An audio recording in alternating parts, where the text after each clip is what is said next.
Добро вечер во топ тема на ваша страна. Минималецот од 12.000 денари или укинувањето на нормираниот учинок, или пак завршувањето на субвенциите, што ја прелеа чашата во текстилната индустрија. Работодавачите со закана деновиве дека е во ризик отпуштање на 5.000 работници, оти немаат пари за повисоки плати. Скржави газди или лоши услови за стопанисување. Зошто текстилците се закануваат со отпуштање на работниците?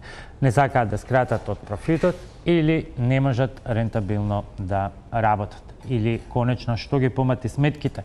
Укинатиот учинок или амбициозниот владин закон? Тоа се дел од дилемите за вечерашнава емисија во која мои гости се госпоѓа Мирјана Перковска, председателка на текстилниот кластер. Добро вечер и добре дојдовте. Добро вечер, благодарна поканата. Господин Љупчо Радевски, председател на синдикатот за текстил, вработените во текстилната индустрија, кожарството и чевларството. Се извинувам, малку подолг наслов. И господин Ангел Димитров, председател на Организација на работодавачи. Добро вечер и добре дојдовте и за вас. Телефонски ќе вклучиме и министерката за труд и социјална политика Мила Царовска, која што се враќа од службен пат во Белград и не беше во можност да присуствува во студиото, но сепак изрази подготвеност, макар и во телефонска комуникација, да одговори на дел од барањата и забелешките, особено откако првично имаше категорично не од владата на барањата на текстилците, а денеска имаме со соопштение најава за подготвеност за разговори. Но пред дебатата еве една кратка анализа на колешката Виолета Зајкова Стојановска околу тоа што се случуваше со покачувањето на минималната плата и кои се генералните причини за револтот или негодувањето на текстилците. Најавена со многу оптимизам и пред се храброст, минималната плата постепено стана тежок камен околу вратот на работодавачите од текстилната индустрија. Со време се подзаборавија предпоставените позитивни ефекти, а нивното место го заменија жалби и предупредувања за идни црни сценарија. Да не се 20% од работниците, како што кажуваше закон за минимална плата, да може да земаат испод 100%, нека бидат и 5%. Тоа е се огромен број на работници. Тоа се над 5000 луѓе кои може да останат без работа.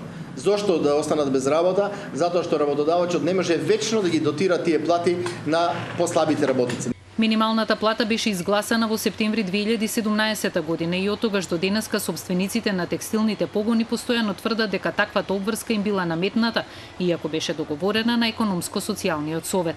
А целиот револт е спиралата што се отвара со исплата на 12.000 денари нето плата или нешто повеќе од 17.000 денари бруто плата. Чашата им ја прелеа укинувањето на нормираниот учинок од страна на Уставниот суд на 10 мај, а оптимизмот за заздравување на овој сектор целосно им спласна, бидејќи мерката што ја договорија со владата да се субвенционираат платите на подобрите работници и по 4 месеци преговори се уште не е усвоена, а камоли да почне да се применува. Иако досегашната примена на законот за минимална плата покажува ниска заинтересираност на работодавачите за државна помош, тие тврдат дека сакаат да делат поголеми плати на своите работници кои со децении се најлошо платени во земјата, но немаат пари. Бруто платата во текстилната индустрија минималната беше 10.000 и нешто. Сега во 2017 исто на 61,5, бруто платата е 17.200. 70% покачување на платите, односно на масата на пари. Цените на пазарот се исти.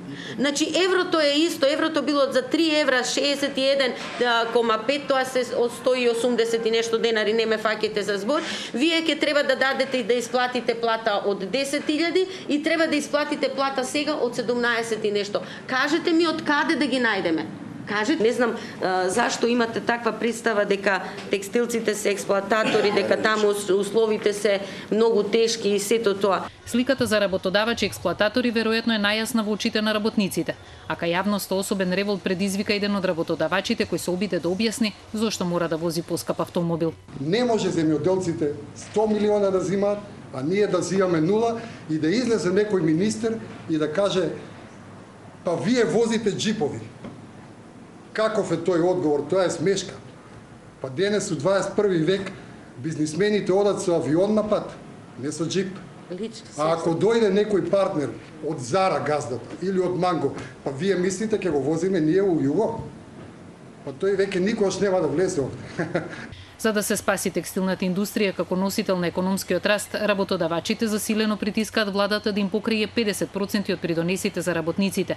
Мерка која уверуваат дека нема да ги растерети, туку нема да им го зголеми товарот. Ние баравме до 18.000 личен доход нето да се помогне со 50% во давачките, значи во пензиско владата да учествува. Со тоа што работникот би земал 18.000. Ние како фирма би платиле, значи на 18.000 нето 26 евро. Разликата пола ние, пола држава. Со тоа ќе бидеме ние покомотни да исплаќаме повисоки плати. Бројките покажуваат дека земјоделието кое добива голема државна помош во бруто домашниот производ учествува со 9,4%, додека во вкупниот број на вработени со 6%. Наспроти преработувачката индустрија која во БДП учествува со 12%, а во бројот на вработени со 19,3%. Производството на текстилни производи со години има негативна тенденција, а така и во првиот квартал од годинава споредено со лани. Во текстилната индустрија работат околу 65.000 работници или 20% од вкупниот број вработени, а плата до 18.000 денари земаат околу 50% од нив. Податокот кој лани ја разбранува јавноста и се уште се памети е дека еден газда од текстилната индустрија остварува плата од 73.000 евра, додека 376 негови вработени во просек земаат 140 евра. И тоа беше прегледот на колешката Виолета Зајкова Стојановска. Тука имаме и дел од представниците кои што можевме да ги слушнеме во прилогот и веќе ми одиме директно со првото прашање. Господине Димитров, закана за ризикот од отпуштање на 5.000 вработени, каде е проблемот со тоа што во јуни завршуваат субвенциите за оној дел од 12.000 или затоа што веќе таа спирала на покачување и новите мерки за повисоките плати не можете да ги исполните? Па јас со оваа калкулација за 5.000 вработени ја направи само на база на укинување на нормираниот учинок од страна на Уставниот суд.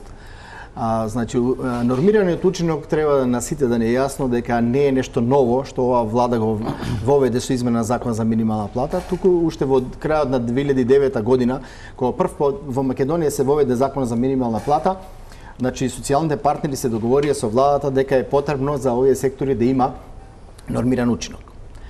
Не заради тоа дека таа плата од 12.000 денари е сега голема, туку заради тоа што ние имаме работници кои се нови работници, кои немаат никаква обука за тоа работно место и кои доаѓаат директно, да речеме, од средните училишта и треба да почнат да остваруваат норма. Значи тие не може да ги земеме ниту како практиканти, ниту како ученици во стопанството. За тие луѓе останува голема дилема дали ќе успеат за период од 3-4 месеца, колку што работодавачот би бил согласен на свој товар и на товар се разбира и на другите работници, подобри работници да ги субвенционира. Ако не постигнати понатаму норма, тоест ако не ги остварат предвидените резултати кои се очекуваат, тие ќе мора да бидат напуштени. Дури јас ќе ви цитирам и од одлуката на Уставниот суд, тој така едноставно тоа го толкува.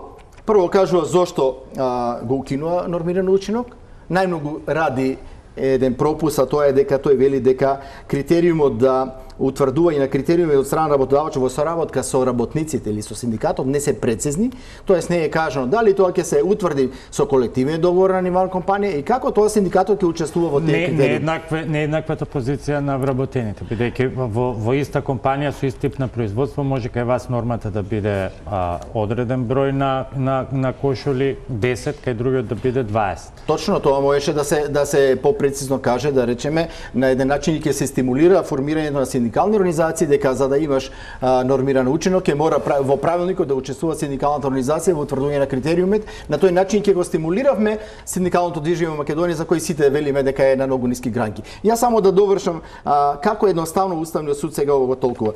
Тој кажува на страна 34 од службениот весник се објавува дека откажувањето на договорот за работување со отказ од страна на работникот и работодавачот, членовите 70 до 104 од Законот за работните односи, е законски уредена оваа комплексна материја, која меѓу другото е поврзана и со неисполнување на работните обврски од разни причини на работниот процес во кој е двостран однос. Сака да каже дека неисполнувањето на работни обврски на овие работници е основа за отказ, но не е решение отказот. Зошто не е решение? Затоа што прво ние мислиме дека на овие луѓе треба да се даде шанса да работат. затоа што не се стимулирани на друг начин. Отказот би предизвикал нови социјални случаи. Замислете, особено во руралните краишта, во, да речеме, во Југоисточна Македонија, каде што имаме навистина некои конфекции кои се втора и трета рака, работат за многу малку пари.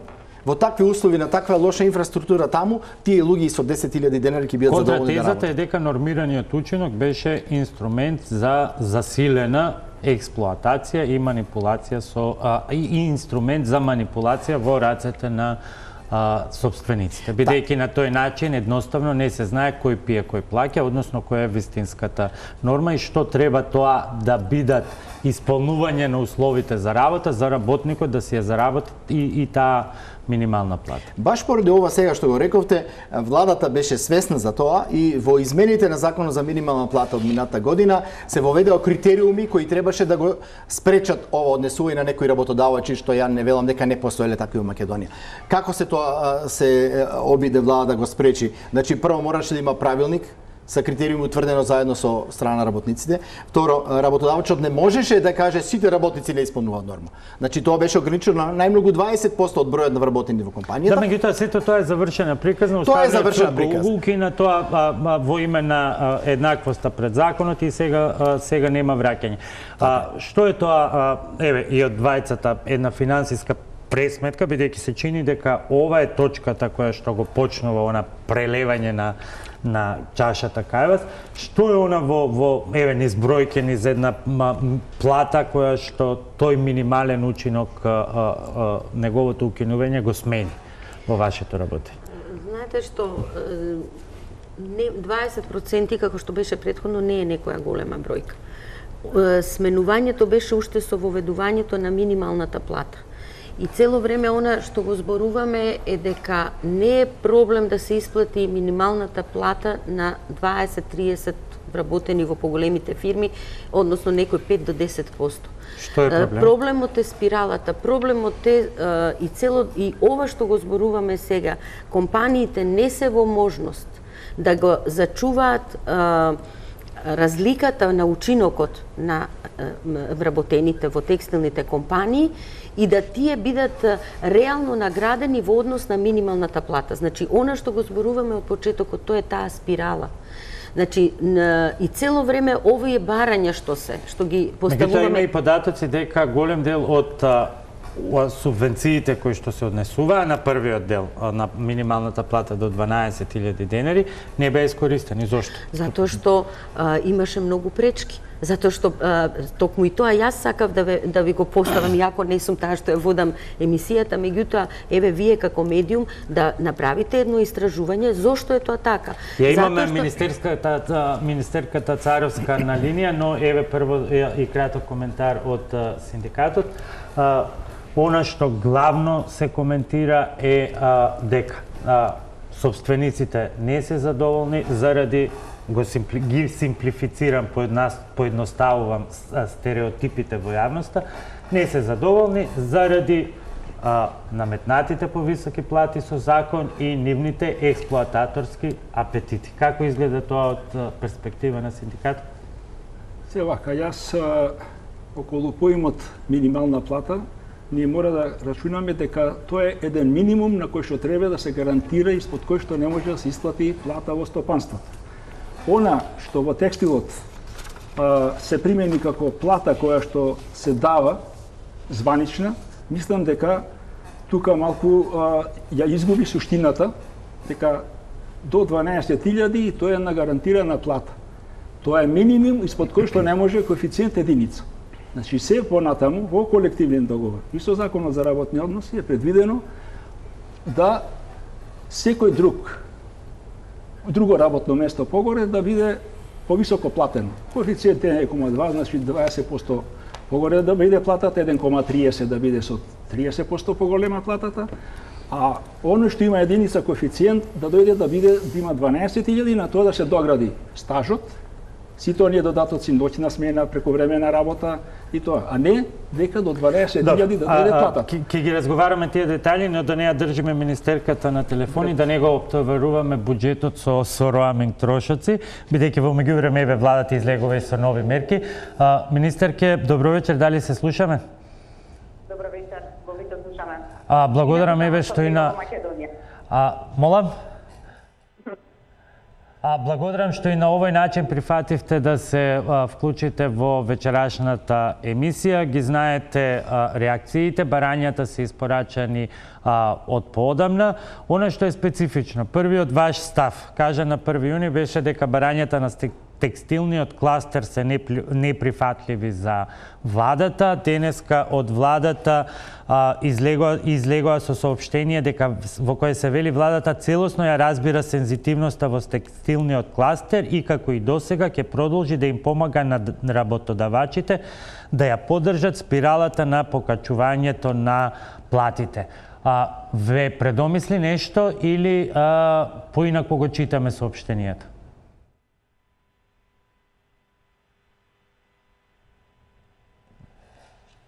Режија, дали се слушаме со министерката?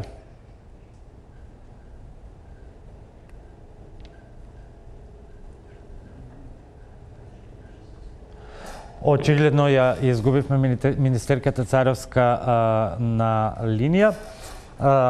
Боби, ако може само да објасна овие две прашања, остана неодговорени. Првото прашање беше она што Љупчо кажа, дека во суштина и во најголемиот број од земјите минималната плата представува минимална екзистенција. Испод тој минимум не треба да се исплаќа. Јас се сложам со тоа, но во најголемиот број случаи од државите минималната плата не учествува со повеќе од 40% во однос на просечната плата. Значи оваа влада со политичка одлука сакаше малку да ги стимулира порастот на платите побрзо него што идеше нормално. Значи кај нас кога се донесе минималната плата, просечна плата во Републиката беше 20.000. Минималната 12.000, тоа е над 50%. За разлика од тоа, во текстилната индустрија, кога платата беше 15.000 денар, минималната 12.000 изнесува над 70%. Во такви случаи се јавува овој геп што вика Маријана, каде што вие морате во разлика од тие 30% сите работници да ги ставите. Значи вие немате шанса да ги стимулирате подобрите работници. Второто прашање беше зошто финанската помош за минимална плата не се реализираше. Знаете што се случува во оваа наша држава?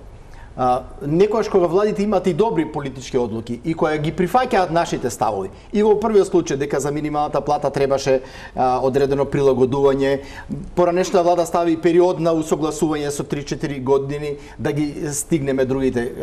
Што се случи сега со овие пари? Владата предвиде во буџет за 2017 година 6 милиони евра за таа финанска помош.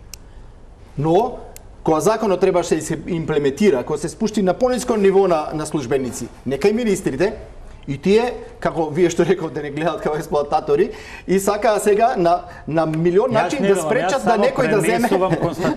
Добро, за жал у Македонија не само текстилците има за сите бизнисмени, за предприемачите многу погрешна представа и мораме сите заедно да работиме на таа представа да се смени.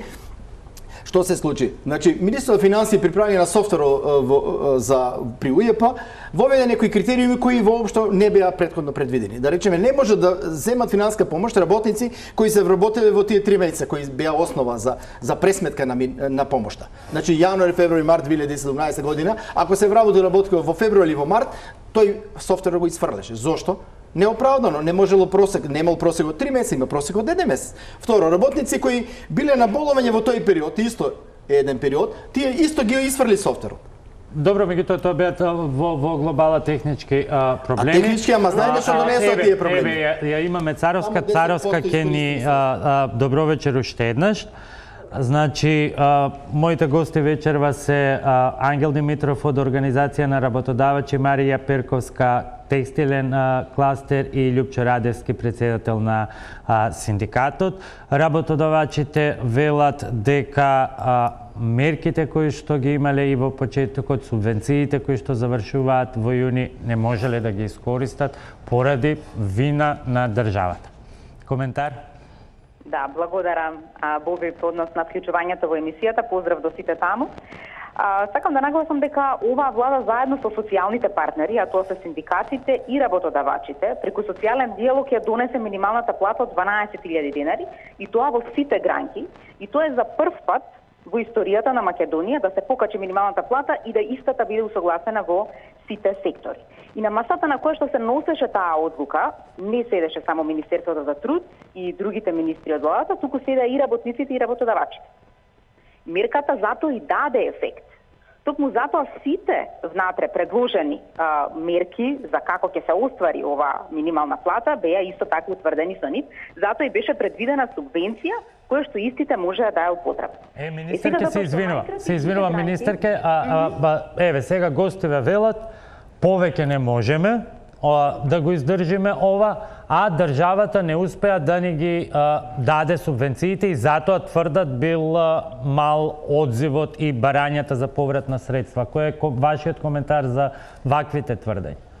Сите оние кои што аплицираа и ги остваруваа условите кои што во законот заедно ги договоривме, го остварија тоа право и немаше никаква причина за да ние не исплаќаме. Дури затоа што утврдивме дека сепак најкритични се текстилната и кожарската гранка и по нивно барање, повторно преку социјален диалог, сите заедно на маса по нивни предлог, рековме дајте да видиме како ќе го поддржиме растот на плати, затоа што и тие самите до вчера тврдеа дека минималната плата, и самата ја слушнав представничката од текстилниот кластер, дека вели ние минимална плата ќе исплатиме, но што со растот на плати и што со спиралат. И за да излеземе во пресред, затоа што постојано сме во диалог и постојано заедно ги развиваме сите мерки, никогаш сама владата не истапила да рече да, радикално ова мора и така ќе биде како што ние велиме.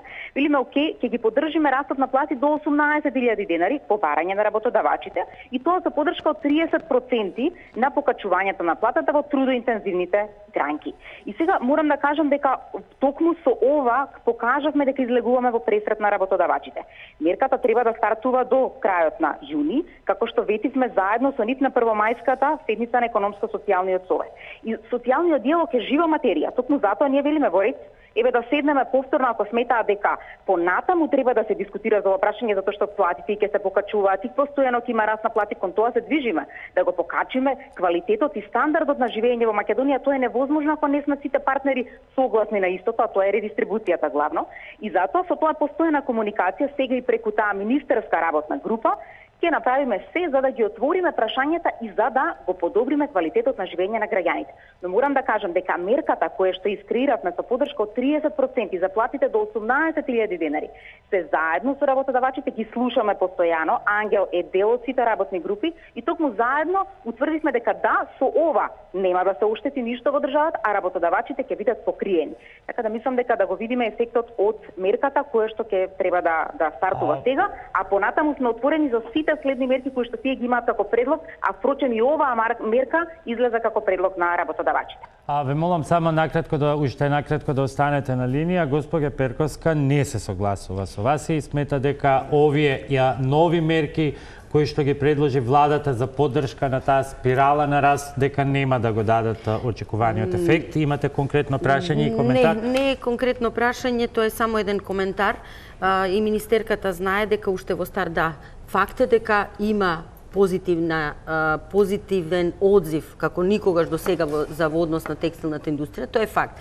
Меѓутоа, ние уште од старт кажавме дека и првиот предлог, што и се покажа во делот на искористување на средствата, а и овој предлог со 30% субвенционирање на порастот на платите, исто така кажавме при преговарањата дека нема да го дадат очекуваниот резултат. Тоа е кажано и на групата која што беа и представници од Министерство за финансии. Еве за пример како ќе да доловиме што тоа би изгледало, за покачување на плата, да кажеме од 12 до некој износ, ако работодавецот треба да обезбеди од 12 на 18, сега тоа е голема разлика, меѓутоа за да се добие реално како тоа би изгледало, работодавецот треба да обезбеди дополнителни 6000 денари и од тоа да му се вратат само 900 денари. Кажавме и во работната група, еве Ангел е тука, може и самите колку би сакале вие да ви се врати, за да можеме да ни одговори министерката, бидејќи сепак стоиме, ако се сеќавате, министер, ке стоиме на оној прв предлог кога го разговаравме во министерство, во влада, мислам дека бевме собрани, дека треба и сметаме дека тоа е еден и единствен начин на кој што ќе се помогне на текстилната индустрија, но не во корист на работодавците, него во корист на работниците, 50% од придонесите кои што ги плаќаат текстилните компании да бидат пренасочени на трансакцијските сметки на работниците. Со тоа ќе се зголеми достоинството на текстилниот работник, затоа што ние како работодавци исто тврдиме дека платите се мали. Меѓутоа секогаш го повторуваме она истото, можностите и желбите. Значи, ние исто сакаме да дадеме повисоки плати и затоа е ова барање, но како текстилни компании со оглед како што еве да ќе образложите подоцна да го слушнеме одговорот од министерката. Министерке, сите реакции упатуваат на тоа дека некако законов е преамбициозен. Еве, барањето е не 30, туку 50% од придонесите. Вие бевте многу категорична на 1 јуни пред само една недела дека тоа е засега неприфатливо, но вчера се соочивме со закана за отпуштање на 5000 работници ако се продолжи со овие политики. Мене ми е многу важно што слушам дека и работодавачите се согласни на тоа дека платите мора да растат, прво за да може да го задржиме човечкиот потенцијал кој што во нашава држава го има, а постојано се намалува. Тие самите кажуваат дека во нивните фабрики луѓето заминуваат заради ниските плати и сакаат да бараат друга работа. И сега за да може да ги покачиме платите треба ова да го правиме преку диалог. Морам да нагласам дека сите представници од текстилниот кластер кои што се дел од организација на работодавачи, заеднички Министерството за труд и Министерството за финансии ја искреираа мерката која што сега треба да стартува. Мислам дека треба да и дадеме шанса на мерката да стартува. Таа е веќе во владина процедура усвоена на економско-социјален совет. Ангел е присутен таму и тој ја поддржа и токму рече дека го добиваме истото, она кое што претходно е барано, само што немаме дефицит во фондовите. Но ви велам дека владата е отворена и за понатамошна дискусија и секоја мерка, како што минималната плата го даде ефектот, и одиме чекор понатаму за многу краток период. Гледате, ние не забораваме на фирмите, не забораваме на работодавачите, како што не забораваме ни на работниците. Така да постојано сме во слух. Владата ќе формира и министерска група на која што ова прашање детално ќе биде разгледано кој што сега го предлагаат од текстилниот кластер. Но она што сега ни се случува е дека минималната плата ги даде ефектите, видовме дека се отвори спиралата, како одговорна влада билиме треба спиралата полека да ја сервисираме, така да се затвора за да може понатаму да оди платата во раст и токму ќе видиме мерката каков резултат ќе даде. Веројатно премиерот многу скоро ќе ја спика министерската група или вице-премиерот и тука ќе ги разговараме сите детали по однос на она кое што го предлагаат од текстилниот кластер. Но сметам дека само преку диалог, во континуитет, а тоа е така и до сега, ние ќе можеме да успееме. Но она што ме радува сега на оваа дебата е гледам дека сите сме согласни дека платата треба да биде повисока за да се зголеми квалитетот на живот и квалитетот и продуктивноста на работникот, затоа што продуктивен работник може да биде само квалификуван и мотивиран работник. Друг начин немаме. Што е со оние забелешки? Вие излеговте во јавноста со податоци дека субвенциите кои што се однесуваа на платата до 12.000 денари кои што завршуваат сега во јуни, односно заклучно со јунската плата, не ги искористија многу компании. Претходно не знам дали слушнавте, малку се прекина линијата. Коментарот на работодавачите беше дека тоа е одговорност на државата, променетите процедури, начинот дека тие не можеле едноставно да дојдат до тие пари. Не, променети процедури нема. Она кое што било конечно усвоено на економско-социјален совет на кој што работодавачите активна улога земаат и благодарам за тоа, навистина истите се во пракса. Сега, многу работи влијаја на тоа дали ќе ги искористат или не. Мора да кажам дека фирмите до пред една година не смеја да подигнат глава и да кажат нешто. И истите тие фирми, и тоа со Ангел го зборуваме, се плашат да аплицираат за мерките сметајки дека Државен инспекторат за труд или УЈП ќе влезе во фирмите во кои што ние сме дале субвенција. Јас неколку пати кажав, исто и премиерот нагласи дека такво нешто нема да се случува. Тие пари се во буџетот за да ги искористат фирмите за да имаме раст, за да едноставно и тие бидат среќни и задоволни и се профитабилни, секако тоа е многу важно, но и да работниците ги добиваат платите кои што треба. Така да навистина мотивацијата беше многу слаба да аплицираат.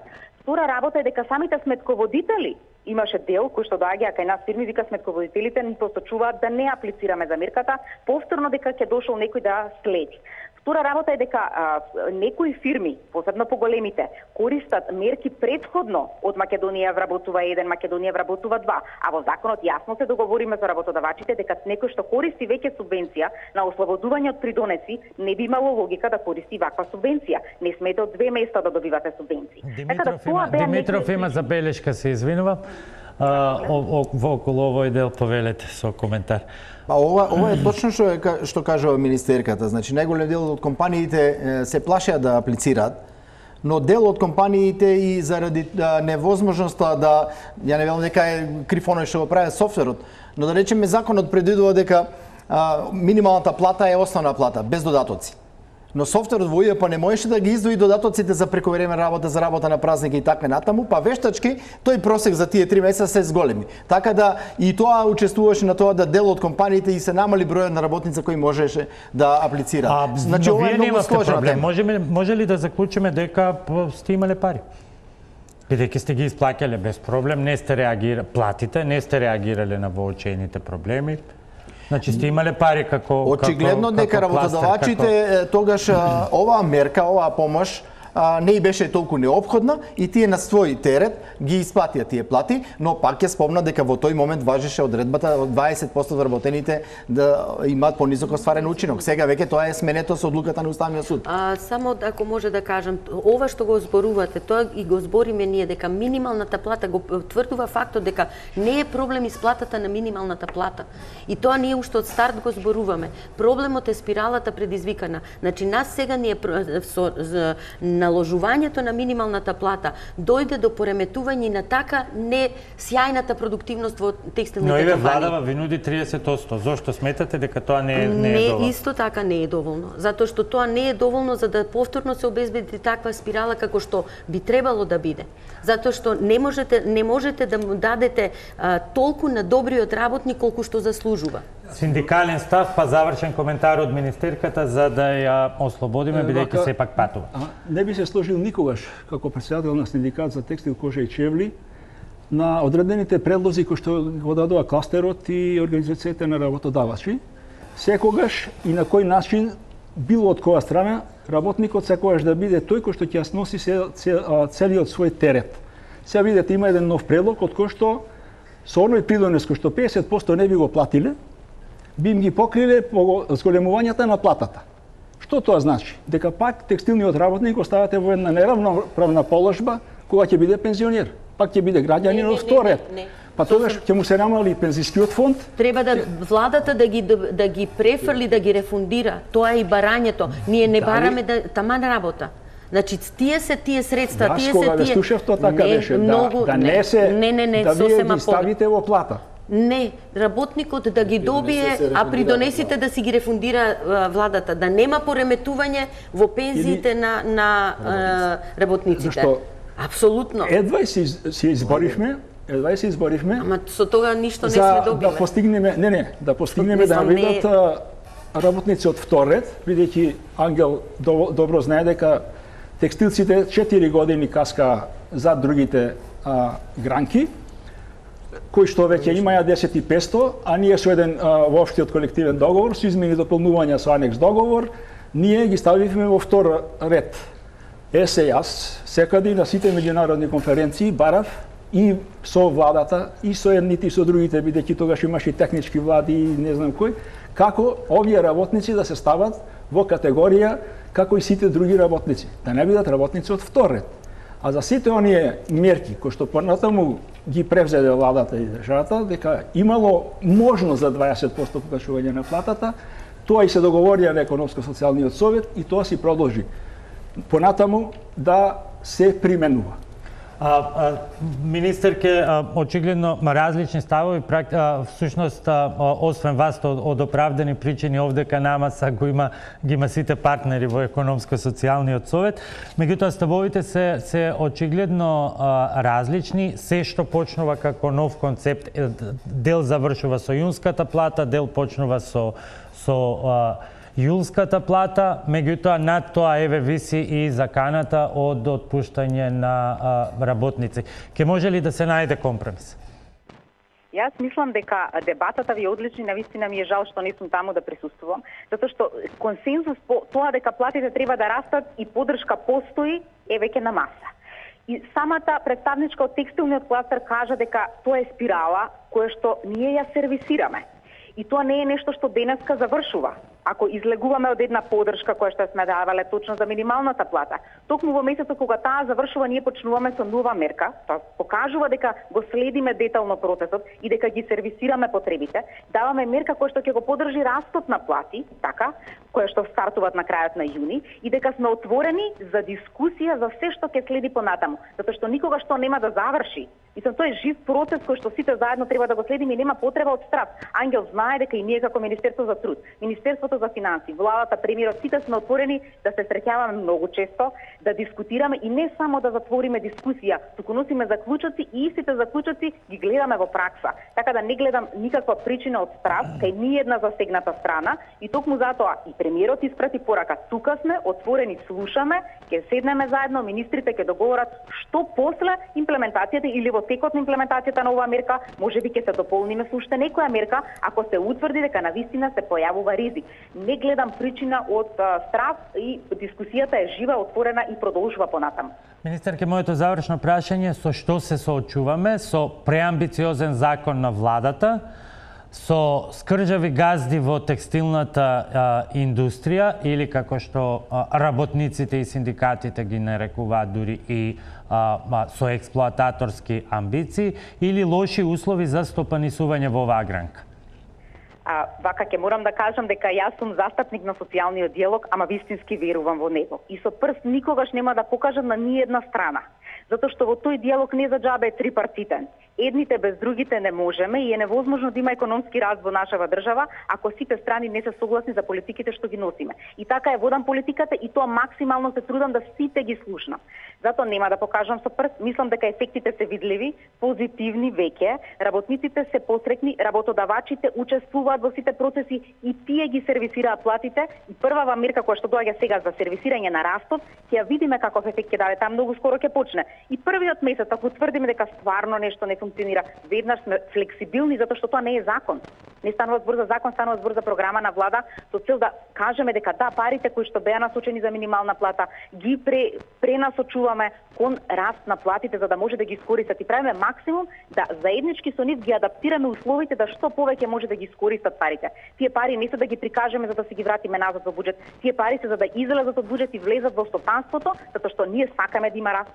Која е таа влада што не ќе фирмите да растат и да се развиваат. Но од друга страна мораме и со работниците да бидеме во партнерство затоа што навистина една социјалдемократска влада треба да покаже капацитет за социјален диалог и за поддршка на двете страни затоа што балансот ако не се најде тогаш не сме го постигнале она што сме сакале да го постигнеме. Очигледно дека ќе постои допрва дебата околу сето ова. Министерке Царовска, ви благодарам што сепак се вклучивте во емисијава со објаснување и коментар и јас би заклучил и отварање на перспектива за диалог. Ви благодарам многу и среќен пат кон Скопје.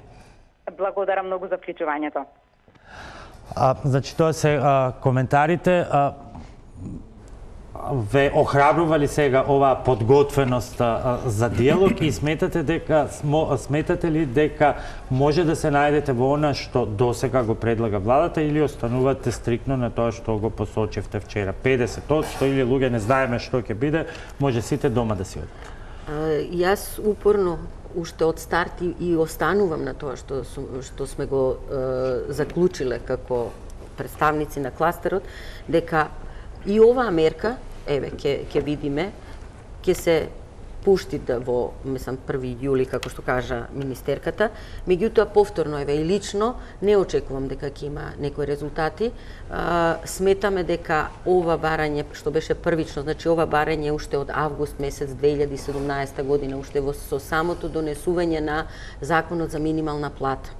И тоа е тоа што го барам и што мислиме дека ќе има ефекти и ќе допринесе. Меѓутоа, да не заборавиме, ова ќе биде од некој времен карактер. Ова не може да трае бесконечно. Паралелно со ова е потребно и други видови на поддршка, за да може да се производството како производство, односно и текстилната индустрија во рамките на тоа производство се зголеми продуктивноста, затоа што се сложувам сосема со министерката дека продуктивноста е таа што треба да имаме одржливо зголемување на плати. Во моментот ние имаме вештачко зголемување кое не е реално одржливо, најмалку. Жал ми е што постои таква слика за текстилната индустрија, најмалку е од желба на работниците. Ако вие имате една индустријска гранка каде што не можете да ги се бара работник плюс, не верувам, знаете што законот на понуда и побарувачка важи секдека. Зошто не се прилагоди? Во кој смисол? И претходно ги споменавте во однос на севкупната ситуација, можностите и желбите. Можностите зависат... Која е вашата желба за развој на вашата компанија и кои се можности? Јас можам да кажам и за желбата на целата текстилна индустрија. Сите ние како работодавци нормално имаме желба да го развиваме бизнисот. Развивањето значи раст на производство, а преку растот на производството да имате и поголем профит, односно поголема придобивка. Меѓутоа, тука да не заборавиме дека тоа не е само профит на работодавецот, тука е профит на целата држава, затоа што ние сме исклучиво извозно ориентирани. Нашето зголемување на производство и на обемот на работење значи и поголем прилив на девизи. Желбата на работодавците, затоа што како прашање го поставуваме повеќе години наназад, ние сме свесни дека реално платите во текстилната индустрија се мали. Меѓутоа, исто така треба од другата страна да бидат свесни дека нашата позиција на пазарите на кои што се јавуваме е детерминирана. Ние нема остварување... Зашто не вложувате како инвеститори во конкурентност? Како може да се... Јас ви го кажав уште преска, не знам дали и пред камери, и вас ви го кажав, и преска беше даден тој прилог. Објаснете ми како е можно да инвестирате ако вас вие имате детерминиран курс на еврото и имате детерминирана цена на пазарите на кои што се јавуваме. Да не заборавиме дека Македонија во текот на целиот овој период има во континуитет намалување на извозените единици, зборувам за домашните компании, без да ги вклучам тука.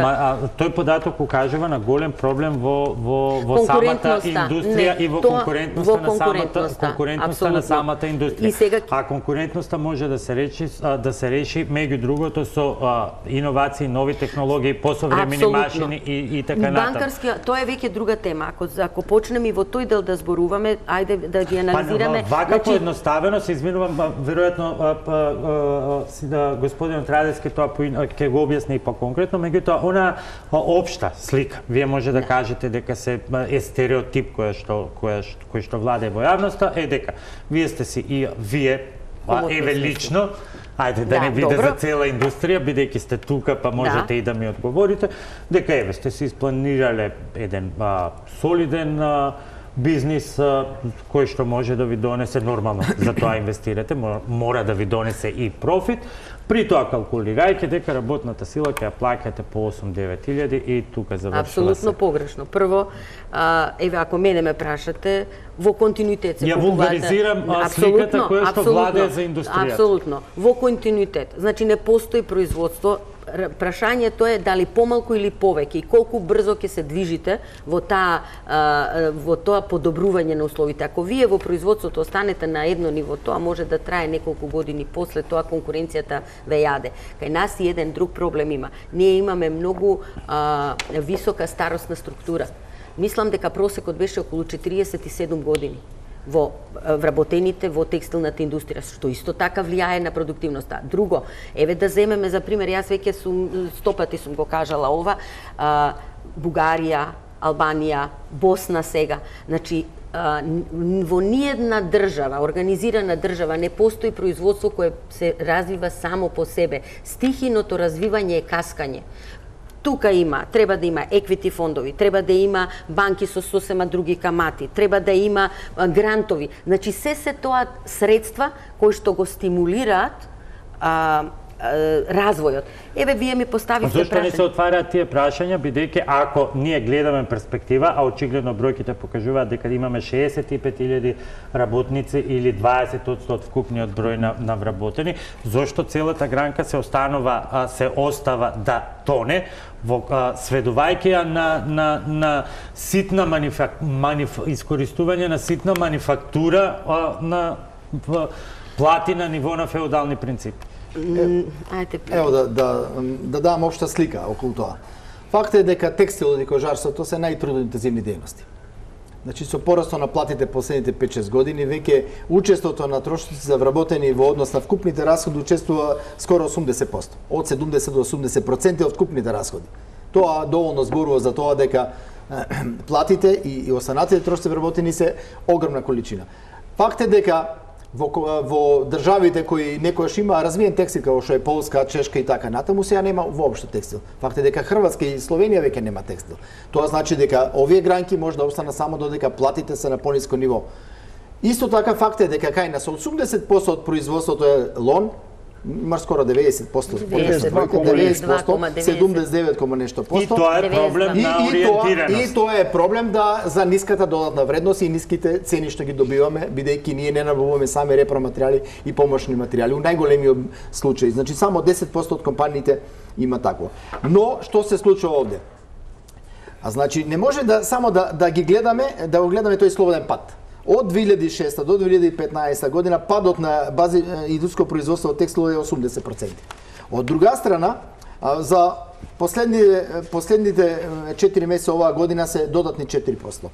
Од друга страна, платите во овие сектори, тоа најмногу и заради донесување на закон за минимална плата уште во 2009 година, растеле многу побрзо него платите што растеле во другите сектори. Ево, плата во вкупно стопанство од 2008 пораснала од 26.000 на 32.000 денари, додека текстил бруто платата од 12.000 пораснала 18.000. Додека тука е 20, кај нас пораснала 50%. Факт е дека тие плати мора да идат не само ради минималната плата и заради задржување на работниците. Оти без работници овие сектори не биват. Но и друг факт е, тоа сме огледали на работилници и доваѓале луѓе од Полска, Турска. Дека претходно платите беа премали. Тачно е дека беа премали. И тачно е дека пред 10 години дел од работодавачите остварува и добри профити. За овие 10 години состојбата нагло се смени. Значи вие ево погледнете ги завршните сметки оваа година. Секој може да ги види. Никогаш профитите не се одветствувале со плати. Ама сега е состојба друга, значи сега не станува збор за профити. Сега е ствар за тоа што вика Маријана, дали да се одржи какво такво производство, бидејќи тие машини, тие погони ако не работат не вредат ништо. Како изгледа ова од аспект на синдикатот, еве ова двојство кое што јас се обидов да го воспоставам во оваа реченица, а се надевам никој нема да се навреди, бидејќи ги одразува стереотипите во јавноста, дека имаме скржави газди или лоши услови за стопанисување. Каде е проблемот и каде е излез? Бидејќи господинот Ангел знае, јас сум одамна веќе во преговорите за колективно договарање на текстил, кожа и чевли. Ние за прв пат во колективниот договор ставивме плата од 3.900 во кожарската и 4.500 во текстилната индустрија во колективниот договор. И тогаш единица по комат беше сигурно истата цена, но она што и претходно вие го кажавте, платите си останаа такви какви што се и сите како по договор, под шаблон си даваја иста плата. Со тоа, ака народски се изјаснам, самите се вплеткаја во сопствената мрежа.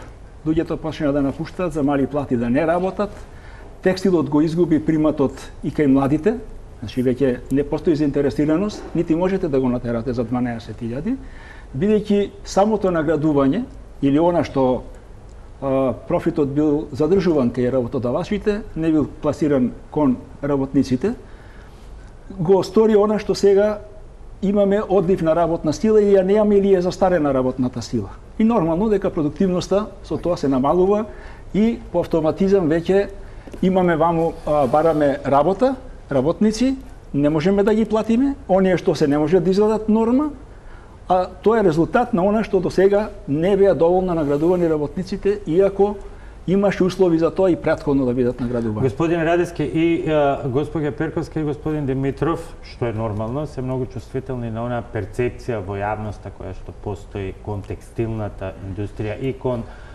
собствениците на текстилни фабрики, дека се едноставно така. Дека имаат некои експлоататорски манири, колку според параметрите на синдикатот текстилните работници се може да кажете дека се експлоатирани или може да ја демантирате таа перцепција? Се вака, може за оние фирми кои што ми се членки, каде се одам и ги посетувам и добивам информации, има одредени пропусти можеби во тие фирми, таму каде што не ми се членови, нити имам информација, нити можем, нити се членови на синдикатот.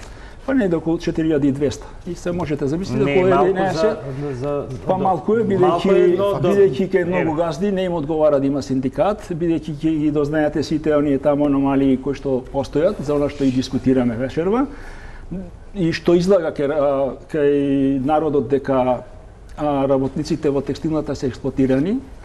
Значи тоа е факт кој што се шири низ масата, бидејќи имаме фирми каде што работат во гаражи, имаме фирми кои што работат и недела, и сабота, и празници, не знаат каде се и што се, а ништо никаде не е ништо платено. Такви информации имаме, но ние во оние гранки, мислим во оние предпријатија каде што немаме синдикат, нити можеме да провериме, нити можеме да потврдиме. Значи и таа фама се шири како таква.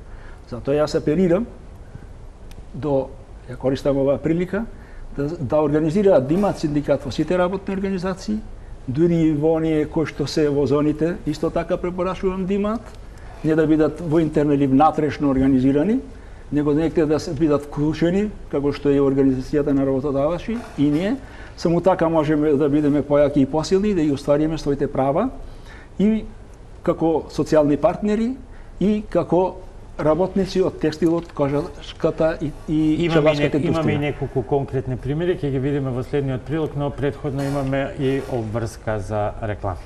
Добре дојдете назад во студиото. Ангел Димитров, председател на Организација на работодавачи, Маријана Перковска, председателка на текстилниот кластер и Лјупчо Радевски, председателот на синдикатот на текстилната, кожарската и чевларската индустрија се мои вечерашни гости. И пред да продолжиме понатаму со излезните решенија за очигледно лошите состојби во текстилната индустрија, уште еден приказ на ситуацијата на терен и анализите кои што ги прават дел од истражувачите и невладините организации. 9 работници од текстилна компанија во Штип заработија устен отказ, но и тужба да платат оштета од речиси 30.000 евра на собственикот, бидејќи не дошле да работат на државниот празник Голема Богородица минатата година. Нивната приказна ја виде целата македонска јавност. Поддршка добија од Сдруженијето Гласно и од медиумите. Ако оваа пракса не се прекине во самиот зачеток, може да стане и секојдневие за секој еден работник во Република Македонија, со што секој еден работодавец ќе може секој еден работник да го терети со илјадници евра оштет за било какво недоваѓање на работа, па макар и каснење од 1 сат на работа. Работниците беа видени само од новинарите поради страв дека доколку бидат видливи за јавноста, тешко ќе најдат работа во друга конфекција. Под притисок на јавноста случајот беше завршен во корист на работниците. По само неколку месеци минатата година нотирано е уште едно големо прекршување на работничките права во градот на текстилот. 5 текстилни работнички пријавија дека наместо да имаат стаж од 10 или 14 години, работодавецот им плаќал на половина работно време. Дознале откако заминале да работат во друга конфекција. Анализите и поднесените представки покажуваат дека текстилните работници најмногу доверба имаат во невладините организации. На прсти можат да се избројат компаниите кои имаат основни синдикални организации. Невладината организација Гласен текстилец денеска пред камерата на Топ тема на ваша страна ги презентираше овие стуткани ливчиња, добиени од текстилните работнички при исплата на минималната плата. На нив е напишана бројката 12.120, а е користена математичката операција со минус. Тоа е дека се исплаќа минималната плата, меѓутоа подоцна работниците се приморани во канцеларијата на газдата да вратат дел од нивната плата, како например што е случајот со овие ливчиња од фирма во Кочани. Значи се дава плата од 12.120 денара и се кажува дека треба да се врати околу 4, 5, 3.000 денара. Она што останува, не знам дали е, мислам дека е колку една социјална помош во државата. Дали случајот е пријавен во надлежна инспекција?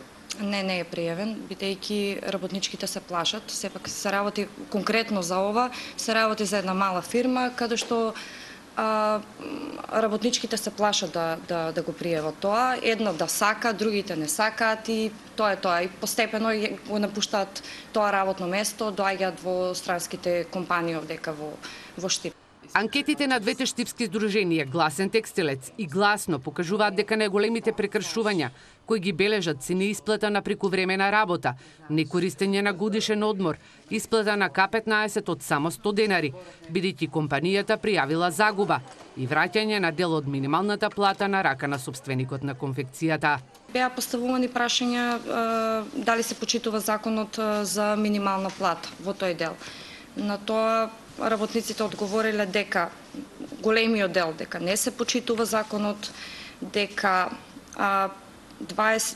50 испитаника кажале дека се приморани дел од платата да ја вратат назад на работодавач, не е соодветно платена работата во сабота или за време на празник. Тоа го одговориле дури 146 работници, додека колку изнесувала платата минатиот месец, голем е бројот каде што се уште се исплаќа плата под минималната. Во две фабрики од 25 само има синдикат, во останатите 23 нема. Во 3 фабрики од 25 немаат земано К15. Оно што друго е битно е дека имаме почнување на правото на празник, каде што 60% или 15 фабрики празнуваат за време на државните празници, додека останатите 10 фабрики работат. Исхрана во фабриките се уште нема и е еден од најголемите недостатоци и предизвикување за зголемување на продуктивноста на работниците е тоа дека само во 2 фабрики од 25 фабрики во истокот имаат исхрана. Во име на вработените говори граѓанскиот сектор, а пред камерите засега застануваат поранешни текстилни работнички.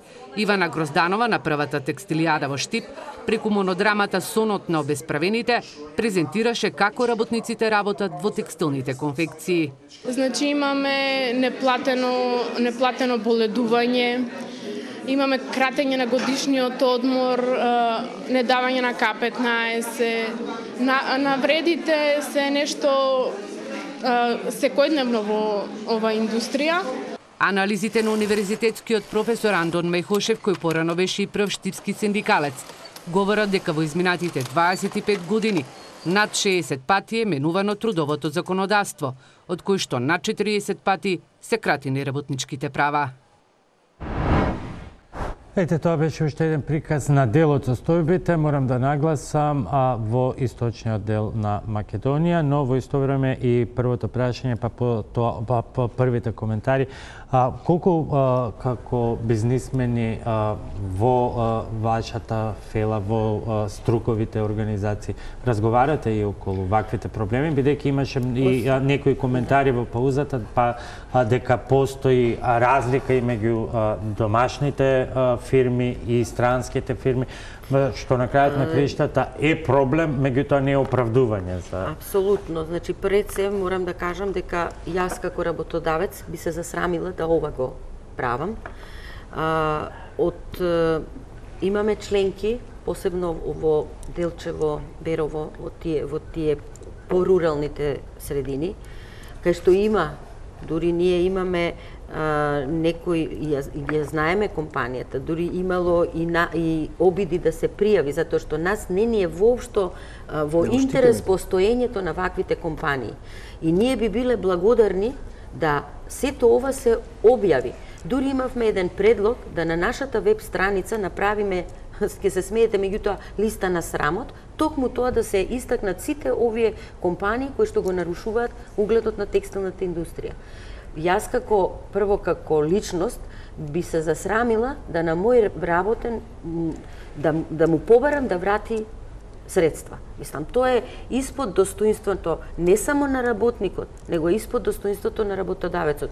И мислам, јавно не станува збор за срам.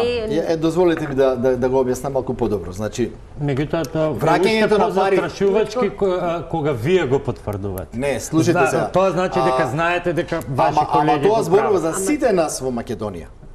И за работодавачите, и за новинарите, и за синдикалците, и за Управа за јавни приходи, и за министр за внатрешни работи, и за јавни обвинител. Затоа што враќањето на пари од страна на работникот на работодавецот е кривично дело, се казува со затвор. И сега сите ние зборуваме вака дека има случај, никој ништо не презема. Зошто тој синдикалец не отишол на автоматот кај што ги вадел газдата парите, па не го сликал? Зошто некој новинар не направил некој истражувачко новинарство, па не го фатил? Зошто јавен обвинител, ако цел град знае, цела општина знае дека тоа се случува, не презел мерка и повел некоја истрага? Зошто вие не сте пријавили? Еве Перко вели, ние знаеме дека имаме некои такви колеги и ние срамо од нив. Видите, ние не поддржуваме такви работодавачи, ние не се ни наши членки и се ги поддржуваме сите мерки да се презема согласно закон. Нашите закони се строги, дури построги од било каде во Европа, во однос на таквите случаи. Никаде не верувам дека е кривично дело ова, како кај нашто е предвидено. Нашите казни се огромни во однос на заработките и на работниците и на работодавачите, па впрочем и казните за сообраќајни прекршоци. Но прашање е што сите зборуваме, сите кажуваме, никој ништо не превзема.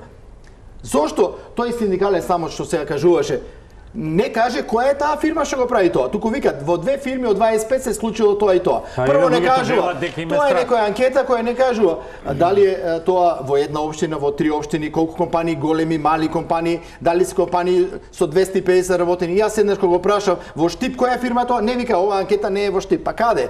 Ако се 20% работени у текстил Штип, они правеле анкета во Пекчевско село. Сваќате, ни мора да бидеме професионални. Сите сакаме да зборуваме во заштита и да бидеме хумани, но тоа треба да го направиме со дела, не со зборови.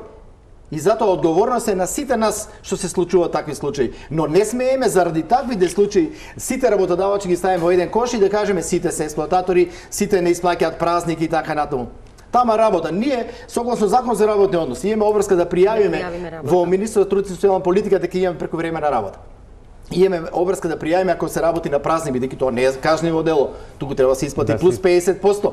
Фактички плюс 250%. Празникот зголеме за 50% и празникот како за сите работи. Значи, ние имаме закони, но во имплементација треба сите заеднички да работиме. Не може инспекторот нема возило да отиде у контрола и ние сакаме сега да извршуваме контрола.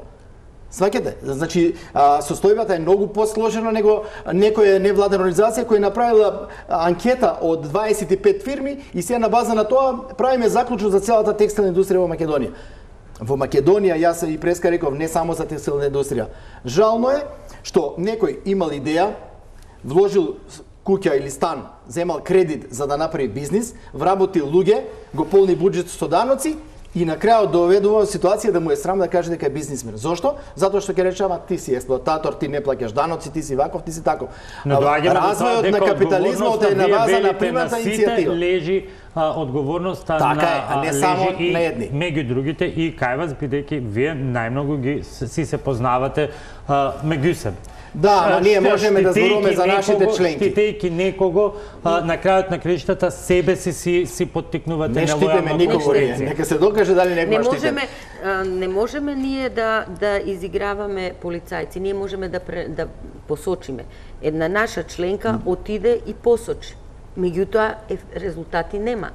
Затоа што тој што се дрзнува да се однесува така е веројатно многу силен. Затоа што, како што кажа Ангел, за сите овие действија постојат санкции. Така, секој што ќе направи такво действие го превзема и ризикот да утре одговара. Така. Тоа не е само присутно во текстилната индустрија. Тоа го има во многу пори од нашата економија. Ајде, бидејќи сме при крај, господин Радевски, еве само краток коментар околу ваквите појави. Значи, ова се однесува во источниот дел на Македонија, кои се вашите сознанија? Факт е дека порано имаше многу во голем дел лоши услови, дека малку се подобрува настрана од платата за која што секогаш ќе има незадоволство. Добро, ние секогаш ќе разговараме за платата и секогаш ќе бараме зголемување на платата, на кој начин и како ние седнуваме, разговараме, ги разгледуваме, зборувам за оние кои што ни се членки со кои што сме подписници за колективен договор. За она што Ангел го кажа, фирми кои што и синдикалецот кој што пред малку излезе, сепак добил некоја информација од некоја фирма која што воопшто не ни е членка. И ние затоа јас апелирав претходно да се организираат во синдикатот за да имаме увид и да можеме да влеземе во таа фирма да провериме. Јас не можем кај господјата да влезем во фирма, нити имам законско право, нити можем да влезем, нити смеам да влезам, за да проверим без разлика каква информација имам. Значи тоа ние само можеме да влеземе таму каде што имаме организирано синдикат. И затоа ги охрабрувам работниците, бидејќи ние сме организација која што работи, имаме правни служби, имаме во сите региони своји представници, можат да се обратат, да добијат правна помош, а исто така и да пријавиме во инспекторијатот за труд и социјала, каде што може да се провери. Ние инсистиравме и кај другиве, и кај директорот имавме една средба во синдикат, да од еден град одат во друг. Ние сме мала држава, едни со други се познаваме, се некој со некој е пријател, тоа и го дискутиравме, и тоа јавно го кажуваме дека. Са дал да оди, дал да не, уште кога ќе му пријават, тој веќе пријавува кај работодавачот, кога ќе одидеш тамо се супер, така да значи имаме многу што да разговараме на оваа тема и да разговараме на тој социјален диалог кој што треба да работиме. Ние имавме една средба, јас имаше со министерката за труд. Имавме една мини варијанта вечерва, не можевме повеќе да ја држиме министерката. Мораме да привршуваме со завршни констатации околу во однос на она што е и со што почнавме и што е најкритично во однос на платите. Како вие го гледате решението ако веќе имаме толку вакви остри реакции и ставови на работодавачите кои што сметаат дека ова што го нуди владата не може да го исполнат едноставно? Ние секогаш како синдикат сме се трудиле и се трудиме се уште да не биде оптеретен на работодавачот што не е синдикално. Ние сме фирмата да работи за да можат да работат. Значи взаемно ние мора да се договараме за да не се изгубат работни места, но не и да се експлоатира работникот под наводници, да сепак ја добие она пристојна плата која што ја заработил, кој што работи таму. Знаеме колку е тешка индустријата, поготово шивачката и оние што се во ткачници, во кожарство и било каде. Тоа се тешки и специфични работни места и неслучајно младите не одат таму. Ние мора да седнеме, да разговараме и понатаму да тражиме решенија. Она што предлага тие, ќе дадеме и ние наши предлози. Јас ќе ве дадов некои идеи во паузата, дали тие субвенции ќе се тражат ослободување од одредени давачки во бенефиција во струјата, во извозните царински давачки. Значи има многу работи во кои што може одреден дел да се субвенционира или да се намали во оваа гранка, бидејќи е сепак вработува еден добар број на работници, кој што ја држи онаа социјала во самата држава. И е еден од најголемите носители на девизи, тоа морам да признам, негде околу 10% од целокупниот прилив на девизите во Републиката, бидејќи ние сме лон систем. Многу перспективно е како да ги вратиме класиката, за да заработаме повеќе. Инаку, пазарот, текстилот го очекува нова експанзија да работи на Балканот, бидејќи Европа веќе очекува на Балканот текстилот да добие во примат. Да, во примат, да, така. Бидејќи Кина веќе е поскапа, Кина е веќе многу подалека.